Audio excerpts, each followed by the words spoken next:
દશામાના વ્રતના અંતમાં અખંડ દીવો પ્રગટાવવામાં આવે છે, પણ શું તમે જાણો છો શા માટે કરવાનું? ધાર્મિક ગ્રંથો પ્રમાણે અખંડ દીવો માતાજીનું પ્રકાશ રૂપ છે.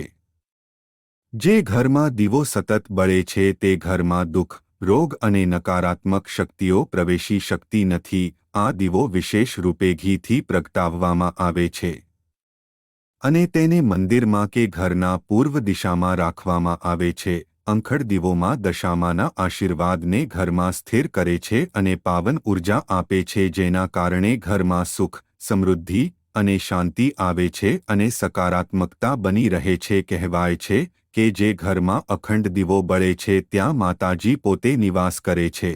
તો દશામાના વ્રતના છેલ્લા દિવસે અખંડ દીવો જરૂર પ્રગટાવો અને ઘરમાં માતાજીની કૃપા કાયમ બની રહે તે માટે ભક્તિપૂર્વક અને ભાવપૂર્વક માતાજીની આરતી પણ કરો.